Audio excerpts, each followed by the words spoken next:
கிறிஸ்துவுக்குள் பிரியமானவர்களே, கர்த்தராகிய இயேசு கிறிஸ்துவின் நாமத்தினால் உங்கள் அனைவருக்கும் என் அன்பின் வாழ்த்துதலை தெரியப்படுத்துகிறேன். கர்த்தர் இன்று உங்களுக்காக கொடுக்கும் அதிசயமான வசனம் 1 யோவான் 2:17 வசனம். உலகமும் அதன் ஆசை இச்சையும் ஒளிந்து போகும், தேவனுடைய சித்தத்தின்படி செய்கிறவனோ என்றென்றைக்கும் நிலைத்திருப்பான். ஹல்லேலூயா. பிரியமானவர்களே, இந்த உலகத்துக்கான காரியங்கள், உலகத்திலிருந்து வருகிற இச்சைகள் ஒரு நாள் ஒளிந்து போகும். ஆனால் தேவனுடைய சித்தத்தின்படி ஒரு மனிதன் செய்யும் பொழுது அவன் என்றென்றைக்கும் நிலைத்திருப்பான். இவ்வுலக வாழ்க்கையில் மாத்திரமல்ல, மறுமையிலும் அவன் நிலைத்திருக்கிறான். ஹல்லேலூயா. பிரியமானவர்களே, உலக சிற்றின்பங்கள் தற்காலிகமானது. ஆனால் கர்த்தருடைய சமூகத்தில் அவருடைய சித்தத்தின்படி செய்யும் பொழுது கர்த்தர் நம்மை நிலைத்திருக்க செய்வார். மத்தேயு 10:22 வசனம். முடிவு பரியந்தம் நிலைத்திருப்பவனே ரட்சிக்கப்படுவான். ஹல்லேலூயா. ரட்சிக்கப்படுவான் என்றால் மீட்கப்படுவான், விடுதலையாக்கப்படுவான். முடிவு பரியந்தம் இந்த உலகத்தில் வாழ்கிற சர்வ சதா நாட்களிலும் நாம் நிலைத்திருக்கிறவர்களாய் இருக்க வேண்டும். முடிவு பரியந்தம் நிலைத்திருக்கும் பொழுது மாத்திரமே நாம் மீட்கப்படுகிறோம், ரட்சிக்கப்படுகிறோம். 1 கொரிந்தியர் 7:20 வசனத்தின்படி அவனவன் தான் அழைக்கப்பட்ட நிலைமையிலே நிலைத்திருக்க கடவன். ஹல்லேலூயா. பிரியமானவர்களே, நம்ம எல்லாரும் பரிசுத்தமாய் வாழ்வதற்கு அழைக்கப்பட்டிருக்கிறோம் என்று வேதம் சொல்லுகிறது. அது மாத்திரமல்ல, கர்த்தரோடு நாம் உறவாடுவதற்கு, அவரோடு வாழ்வதற்கு, நித்திய காலமாய் அவரோடு வாசம் பண்ணுவதற்கு நாம் அழைக்கப்பட்டிருக்கிறோம். ஆகவே நாம் ஒவ்வொருவரும் முடிவு பரியந்தம் நிலைத்திருக்க வேண்டும். அழைக்கப்பட்ட நிலைமையில் நாம் நிலைத்திருக்க வேண்டும். வேதம் இப்படியாக சொல்லுகிறது, பரிசுத்தம் இல்லாமல் ஒருவனும் ஒருபொழுதும் தேவனை தரிசிக்க முடியாது. ஆகவே நாம் ஒவ்வொருவரும் பரிசுத்தத்தை காத்துக்கொள்ள வேண்டும். வேதத்திலிருந்து 3 காரியங்கள் மூலமாக நம்முடைய வாழ்க்கையில் எப்படி நிலைத்திருப்பது என்பதை அறிந்து கொள்ள போகிறோம். முதலாவது, கர்த்தரில் நிலைத்திருக்க வேண்டும். ஆதார வசனம் 1 யோவான் 15:4-6 வசனம். என்னில் நிலைத்திருங்கள், நானும் உங்களில் நிலைத்திருப்பேன். கொடியானது திராட்சை செடியில் நிலைத்திராவிட்டால் அது தானாய் கனி கொடுக்க மாட்டாதது போல நீங்களும் என்னில் நிலைத்திராவிட்டால் கனி கொடுக்க மாட்டீர்கள். ஹல்லேலூயா. கனி என்பது ஆவிக்குரிய நற்பண்புகளை குறிக்கிறது. பிரியமானவர்களே, தேவனில் நாம் நிலைத்திருக்க வேண்டும், அவருடைய வார்த்தையில் நாம் நிலைத்திருக்க வேண்டும். அப்பொழுது நாம் நிலைத்திருப்போம். இந்த வசனத்தில் சொல்லப்பட்டது, கொடியானது நம்மை குறிக்கிறது, திராட்சை செடி கர்த்தராகிய இயேசு கிறிஸ்துவை குறிக்கிறது. இந்த வசனங்களை நீங்க பார்த்தீங்கன்னா தோட்டக்காரர் பிதாவாகிய தேவனை குறிக்கிறது. பிரியமானவர்களே, நாம் கர்த்தரில் நிலைத்திருக்கும் பொழுது, அவருடைய வார்த்தையில் நிலைத்திருக்கும் பொழுது மாத்திரமே நாம் கனி கொடுக்கிறவர்களாய் இருப்போம். அப்பொழுது மாத்திரமே நாம் நிலைத்திருப்போம். ஹல்லேலூயா. 9 விதமான ஆவிக்குரிய கனியை குறித்து கலாத்தியர் 5:22 வசனத்தின் மூலம் நாம் அறிந்து கொள்ளலாம். பிரியமானவர்களே, இந்த ஆவிக்குரிய 9 நற்பண்புகளும் நம்முடைய வாழ்க்கையில் இருக்கும் பொழுது நாம் நிலைத்திருப்போம். ஹல்லேலூயா. 1 யோவான் 3:24 வசனம். அவருடைய கட்டளைகளை கைக்கொள்கிறவன் அவரில் நிலைத்திருக்கிறான். ஹல்லேலூயா. பிரியமானவர்களே, வேதம் சொல்லுகிற கட்டளைகளுக்கு கீழ்ப்படிந்து அதை ஒவ்வொன்றையும் நாம் கை கொள்ளும் பொழுது அவரில் நாம் நிலைத்திருப்போம். 1 யோவான் 4:12-15-16 வசனத்தின்படி நாம் ஒருவரிடத்தில் ஒருவர் அன்பு கூர்ந்தால் தேவன் நமக்குள் நிலைத்திருக்கிறார். ஹல்லேலூயா. பிரியமானவர்களே, நீங்கள் உங்களை நேசிக்கிறது போல பிறனை நேசிக்க வேண்டும். இதுவே கற்பனையாகிய பிரதான கற்பனையில் ஒன்றாக இருக்கிறது.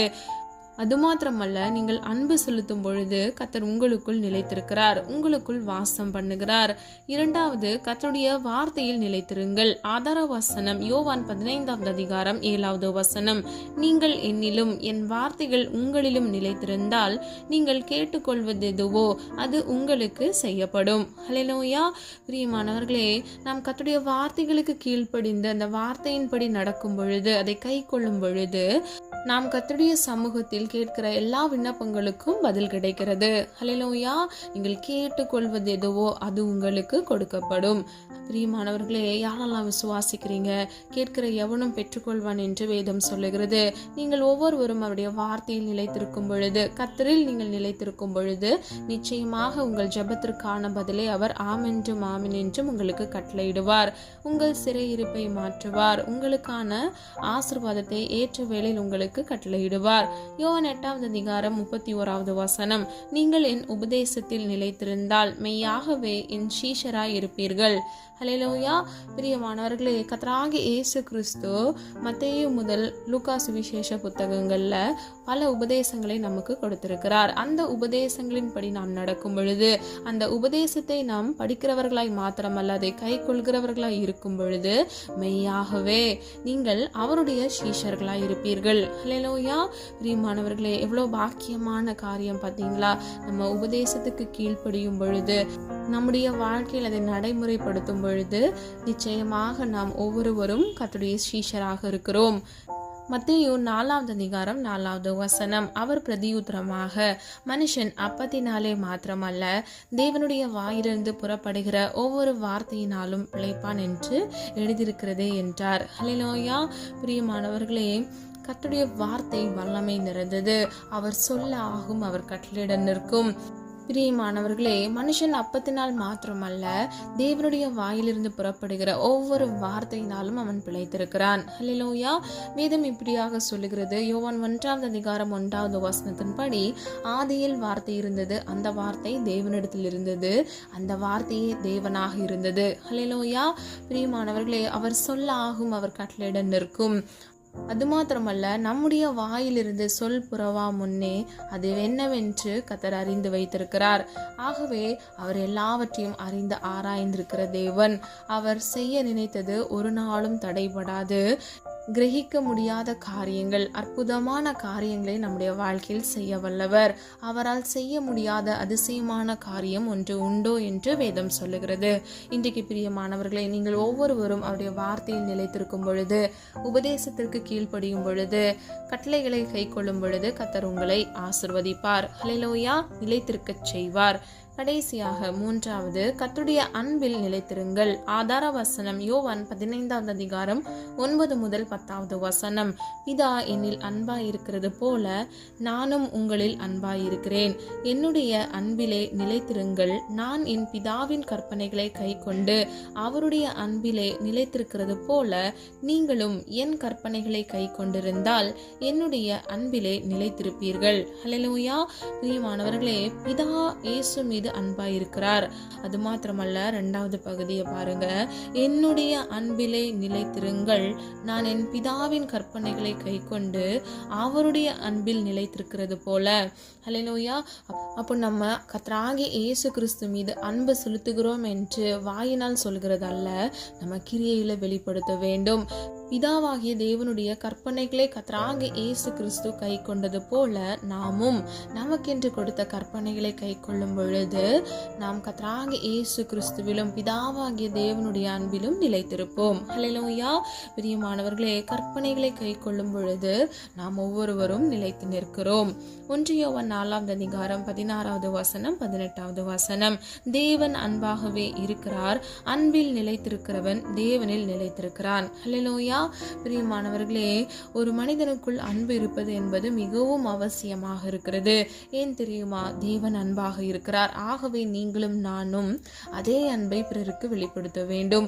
தீமை செய்கிறவர்களுக்கு நன்மை செய்ய வேண்டும். ஹல்லேலூயா.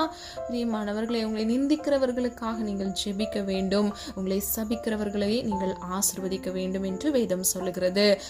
அது மாத்திரமல்ல, தேவன் அன்பாகவே இருக்கிறார். ஆகவே நீங்களும் நானும் அன்பாகவே இருக்க வேண்டும். அன்பை வெளிப்படுத்துகிறவர்களாய் இருக்க வேண்டும். சொல்லப்பட்ட காரியங்களை ஆராய்ந்து பாருங்க. நாம் முதலாவது கர்த்தரில் நிலைத்திருக்க வேண்டும். 2வது கர்த்தருடைய வார்த்தையில் நிலைத்திருக்க வேண்டும். 3வது அவருடைய அன்பில் நிலைத்திருக்க வேண்டும். ஹல்லேலூயா. இந்த 3 காரியங்களை நம்முடைய வாழ்க்கையில நடைமுறைப்படுத்தும் பொழுது நிச்சயமாக நாம் நிலைத்திருப்போம். முடிவு பரியந்தம் நாம் நிலைத்திருக்கும் பொழுது நிச்சயமாக கர்த்தர் நமக்கென்று வாக்குத்தத்தம் பண்ணின அந்த ஜீவ கிரீடத்தை, அந்த இளைப்பாறுதல் தேசத்தை நாம் சுதந்திரித்துக் கொள்வோம். ஹல்லேலூயா. ஜெபம். அன்பின் பிதாவை அப்பா, எங்களை மது கரத்தில் ஒப்பு கொடுக்கிறோம். மறிந்தும் மறியாமல் செய்த தவறுகளை மன்னிங்க. இடத்தில் குற்றங்கள் குறைகள் இருக்கிறது ஆண்டவரே. அப்பா, நீரே எங்களை மன்னித்து நீர் எங்களை பரிசுத்தப்படுத்துங்கப்பா. இந்த வசனங்களில் சொல்லப்பட்டது போல உடைய வார்த்தையை நிலைத்திருக்க எங்களுக்கு கிருபை தாங்கப்பா. முடிவு பரியந்தம் நிலைத்திருக்கிறவனே ஜீவ கிரீடம் பெறுவான் என்று வேதம் சொல்லுகிறது ஆண்டவரே. ரட்சிக்கப்பட்ட ஜனமாயிருக்கிற நாங்கள் முடிவு பரியந்தம் நிலைத்திருக்க இயேசுவின் நாமத்தினால் கிருபை செய்யுங்கப்பா. உலகமும் அதன் ஆசை இச்சையும் ஒழிந்து போகும் அப்பா. தேவனுடைய சித்தத்தின்படி செய்கிறவனை நிலைத்திருப்பான் என்று வேதம் சொல்லுகிறது. ஆண்டவரே, உம்முடைய சித்தம் செய்ய எங்களுக்கு கற்றுத்தாங்கப்பா. உம்முடைய வழியில் நடக்க எங்களுக்கு கிருபை தாங்கப்பா. அநேக தேவைகளோடு உம்முடைய பிள்ளைகள் ஆண்டவரே உம்மையே நோக்கி பார்த்து கொண்டிருக்கிறாங்கப்பா. உம்முடைய சமூகத்துல ஜெபிக்கிற உம்முடைய பிள்ளைகளுடைய விண்ணப்பங்களை கர்த்தர் அறிந்திருக்கிறீர் ஆண்டவரே. அவர்களுடைய கண்ணீர் உம்முடைய துருத்தியில் இருக்கிறது ஆண்டவரே. அவர்களுடைய ஜெபம் தூபகலசத்தில் இருக்கிறதாப்பா. ஒவ்வொரு பிள்ளைகளின் தேவைகளை கர்த்தர் சந்திங்க தகப்பனே. ஆமென்றும் ஆமென்றும் அவர்கள் விண்ணப்பத்திற்கான பதிலை இயேசுவின் நாமத்தினால் கட்டளையிடுங்கப்பா. பிள்ளைகள் கையிட்டு செய்கிற காரியங்களை ஆசிர்வதிங்க, கையின் பிரயாசத்தை ஆசிர்வதிங்க தகப்பனே. இன்னும் அநேக தேவைகளோடு இருக்கிற உடைய பிள்ளைகளின் தேவைகளை இயேசுவின் நாமத்தினால் சந்திங்கப்பா. உம்மால் ஆகாதது ஒன்றுமில்லை ஆண்டவரே. உம்முடைய வார்த்தையில் வல்லமை இருக்கிறது ஆண்டவரே. அன்பில் நிலைத்திருக்க நீர் அன்பா இருக்கிறது போல நாங்களும் அன்பா இருக்க உம்முடைய பிள்ளைகளுக்கு இயேசுவின் நாமத்தால் கிருபை செய்யும்படியாய் ஜெபிக்கிறோம் ஆண்டவரே. கொடியானது திராட்சை செடியில் நிலைத்திருந்தால் அது கனி கொடுக்கும் என்று வேதம் சொல்லுகிறதப்பா. நல்ல சுபாவ அன்புல இருக்க ஆவிக்குரிய கனியாகிய 9 வரங்களும் எங்களுக்குள் செயல்பட இயேசுவின் நாமத்தினால் கிருபை செய்யுங்க தகப்பனே. அன்பு, சந்தோஷம், சமாதானம், நீடிய பொறுமை, தயவு, நற்குணம், விசுவாசம், சாந்தம், இச்சையடக்கம், இந்த 9 கனிகளும் எங்களுடைய வாழ்க்கையில இருக்க வேண்டும் ஆண்டவரே. அப்பா, உமக்கு பிரியமானதை செய்ய வேண்டும் அப்பா. உம்மில் நிலைத்திருக்க வேண்டும் ஆண்டவரே. அநேக பேர் தகப்பனே குழந்தை பாக்கியம் இல்லாமல் குழந்தை செல்வத்திற்காக காத்திருக்கிறார்கள் அப்பா. அவர்கள் கர்ப்பத்தின் கனியை கர்த்தர் ஆசீர்வதித்து பிள்ளைகளுடைய தலையை நீர் உயர்த்தும்படியை ஜெபிக்கிறோம் ஆண்டவரே. இன்னும் அநேக பேர் வேலை இல்லாமல் வெளி தேசங்கள்ல ட்ரை பண்ணி கொண்டு இருக்கிறாங்கப்பா. அவங்களை கர்த்தர் தாமே சந்திங்கப்பா. அவங்களுக்கு ஏற்ற வேலையில இயேசுவின் நாமத்தினால் அப்பா ஒரு அற்புதமான ஒரு அதிசயமான காரியத்தை அவர்கள் வாழ்க்கையில் சுதந்திரித்துக் கொள்ள வேலை கிடைக்க கர்த்தர் தாமே கிருபை செய்யுங்கப்பா. பிள்ளைகள் வாழ்க்கையில் இருக்கக்கூடிய எல்லா கேள்விகள், குழப்பங்கள், வெறுமைகள் எல்லாவற்றிலும் இருந்து இயேசுவின் நாமத்தினால் ஒரு விடுதலையை கட்டளையிடுங்கப்பா. சமாதானத்தின் தேவன் பிள்ளைகளுக்கு சமாதானத்தை கட்டளையிடுங்கப்பா. விசுவாசத்தில் வேரூன்றி நிற்க பண்ணுங்க தகப்பனே. அற்புதமும் அதிசயத்தையும் காண கிருபை செய்யுங்கப்பா. ஒவ்வொரு பிள்ளைகளின் தேவைகளை இயேசுவின் நாமத்தினால் நீர் சந்திக்க போகிறதற்காக நன்றி ஆண்டவரே. அப்பா, நீர் நல்லவர் அப்பா. நீர் பரிசுத்தர் ஆண்டவரே. வாக்குத்தத்தத்தில் உண்மையுள்ளவர் அப்பா. நீர் வாக்கு மாறாதவர் தகப்பனே. உமையை நோக்கி பார்க்கிறோம், நாங்கள் வெக்கப்பட்டு போகக்கூடாது தகப்பனே. ஒத்தாசை வரும் பர்வதத்துக்கு நேராக எங்கள் கண்களை ஏறெடுத்து ஜெபிக்கிறோம் அப்பா. ஒரு மனதா இணைந்து ஜெபிக்கிற உடைய பிள்ளைகளுக்காக மனம் இறங்குங்கப்பா. எங்கு 1-2 பேர் கூடி ஜெபிக்கிறார்களோ அங்க வாசம் பண்ணுகிற தேவன் ஆண்டவரே. அந்த ஜெபத்தை கேட்கிறவர் நீர் ஆண்டவரே. உமையே நோக்கி பார்க்கிறோம் தகப்பனே. பிள்ளைகளுடைய தேவைகளை கர்த்தர் சந்தித்து பிள்ளைகள் கையிட்டு செய்கிற காரியங்களை கர்த்தர் ஆசீர்வதித்து பிறருக்கும் ஆசீர்வாதமாக மாற்றுங்க. இன்னும் கடன் என்ற நிந்தையில அவமானத்துல சிக்கி தவித்து கொண்டிருக்கிற உடைய பிள்ளைகளுக்கு இயேசுவின் நாமத்தினால் அப்பா நீயோ கடன் வாங்காதிருப்பாய், நீயோ கடன் கொடுப்பாய் என்று சொன்ன வாசனத்தின் படி ஆண்டவரே இலவசமாய் பிறருக்கு உதவி செய்யத்தக்க பிள்ளைகள் வாழ்க்கையில் இருக்கக்கூடிய கடன் என்ற நிந்தையை மாற்றி பிள்ளைகளை ஆசீர்வதித்து சமாதானத்தை கட்டளையிடும்படியாய் ஜெபிக்கிறேன். பிள்ளைகள் ஆண்டவரே வாழ்க்கையில் இழந்து போன எல்லா சந்தோஷத்தையும் சமாதானத்தையும் இரட்டிப்பாக மீண்டும் அவர்கள் வாழ்க்கையில் நீர் மன மகிழ்ச்சியை கட்டளையிடும்படியாய் ஜெபிக்கிறேன் தகப்பனே. நீர் அப்படியே செய்கிற கிருபைகளுக்காக நன்றி தகப்பனே. உடைய வார்த்தையில் நிலைத்திருக்க கற்பனைகளையும் உடைய உபதேசங்களையும் அப்பா கை கொண்டு நிலைத்திருக்க இயேசுவின் நாமத்தினால் பிள்ளைகளுக்கு கிருபை செய்யுங்க தகப்பனே. அது மாத்திரமல்ல, பாவ வழிகள், தீங்கான காரியங்கள், அக்கிரமங்கள் எங்கள் வாழ்க்கையில் இராதபடிக்கு, எந்த தீய வழியிலும் நாங்கள் சிக்கி கொள்ளாதபடிக்கு எங்கள் கால்களை நீர் விலக்கி பாதுகாத்துக் கொள்ளுங்க. எங்கள் வலது கையை பிடித்து கர்த்தர் தாமே எங்களை வழிநடத்தி செல்லும்படியாய் ஜெபிக்கிறேன் அப்பா. கர்த்தர் எனக்காக யாவையும் செய்து முடிப்பார் என்று சொன்ன வசனத்தின்படி ஒவ்வொரு பிள்ளைகள் வாழ்க்கையில எல்லாவற்றையும் நீர் சகலத்தையும் ஆண்டவரே உருவாக்கினீர். உம்முடைய வார்த்தையினால் நீர் உருவாக்கினீர் தகப்பனே. எல்லாவற்றையும் அதனதன் காலத்தில் செம்மையும் நேர்த்தியுமாக செய்து முடிக்கிற தேவன் நீர் ஆண்டவர். உம்முடைய பிள்ளைகள் வாழ்க்கையில எல்லாவற்றையும் நன்மையாய் செய்து முடிக்க போகிற கிருபைகளுக்காக நன்றி ஆண்டவரே. ஜீவனுள்ள நாளெல்லாம் நன்மையும் கிருபையும் உன்னை தொடரும் என்று சொன்ன வசனத்தின்படி வாழ்வின் எல்லை முடிவு பந்தம் வரையிலும் இயேசு ஒருவருக்காக நிலைத்திருக்கிற உம்முடைய பிள்ளைகளுக்கு நன்மையினாலும் கிருபையினாலும் நீர் சூழ்ந்து கொள்ளுங்க தகப்பனே. ஆசீர்வதிங்க, பாதுகாத்து கொள்ளுங்கப்பா. நீதிமானின் சிரசின் மேல் ஆசீர்வாதம் தங்கும் என்று சொன்ன வசனத்தின்படி ஒவ்வொரு பிள்ளைகளும் நீதிமானாய் வாழ கற்பனைகளையும் கட்டளைகளையும் கை கொண்டு உண்மையாய் இருப்பானாகி அவனே நீதிமான், அவன் பிழைக்கவே பிழைப்பான் என்று வேதம் சொல்லுகிறது ஆண்டவரே. நீதிமானாய் வாழ எங்களுக்கு கிருபை தாங்க தகப்பனே. அப்பா, உம்மால் ஆகும் ஆண்டவரே. எங்களுடைய சொந்த முயற்சினால சுயத்தினால எங்களால முடியாதுப்பா. உம்மால் எல்லாம் ஆகும் ஆண்டவரே. எங்களுக்காக நீர் மனம் இறங்கும்படியாய் ஜெபிக்கிறோம் அப்பா. தேவனால் கூடாத காரியம் ஒன்றுமில்லை ஆண்டவரே. ஆண்டவரே. ஒவ்வொரு பிள்ளைகளின் தேவைகளை கர்த்தர் சந்திக்கும்படியே ஜெபிக்கிறேன் ஆண்டவரே. இன்னும் அநேக ஜனங்கள் வியாதியினால நெருக்கத்துல கஷ்டத்தோடு இருக்கிறாங்கப்பா. அந்த பிள்ளைகளுக்காக மனம் இறங்குங்கப்பா. பிள்ளைகளுடைய வியாதியிலிருந்து ஒரு விடுதலையை இயேசுவின் நாமத்தால் கட்டளையிடுங்க தகப்பனே.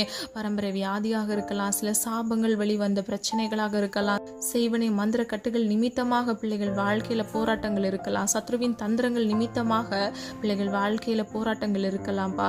எல்லா போராட்டங்களிலிருந்து இயேசுவின் நாமத்தால் விடுதலையை கட்டளையிடுங்க. பரம வைத்தியர் எந்தெந்த இடங்கள்ல பிரச்சனை இருக்கிறதோ அந்த பிரச்சனைகளை இயேசுவின் நாமத்தால் மாற்றுங்க. எல்லா வியாதியிலிருந்து இயேசுவின் நாமத்தால் சொஸ்தமாக்குங்க தகப்பனே. ஜீவனுள்ள சாட்சிகளாக மாற்றுங்கப்பா.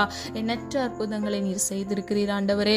உம்மால் ஆகும் ஆண்டவரே. உண்மையே நோக்கி பார்க்கிறோமாப்பா. இயேசு என்ற நாமத்தில் அற்புதம் இருக்கிறது ஆண்டவரே. நீர் அதிசயமானவர். உடைய நாமத்தில் ஒன்று அதிசயமானவர் தகப்பனே. உடைய பிள்ளைகளுக்கு அதிசயத்தை காண கிருபை செய்யுங்க தகப்பனே.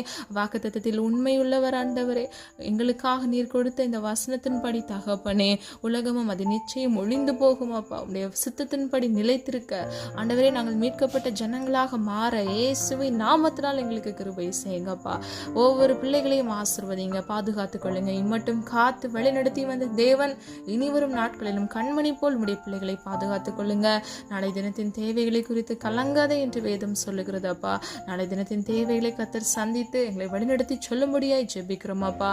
ஆண்டவரே, இந்த நாள் முதல் அப்பா எங்களை கண்மணி போல் பாதுகாத்தீரே, நன்றி. இந்த வருடம் முழுவதும் உடைய கிருபை எங்களை தாங்கினது, இம்மட்டும் நடத்தி வந்தது ஆண்டவரே. இந்த கடைசி மாதம் கர்த்ததாமே நீர் எங்களோடு கூட இருந்து இந்த மாதத்தையும் அப்பா நாங்கள் கடக்க புதிய வருடத்தை காண கர்த்ததாமே கிருபை செய்யுங்க தகப்பனே.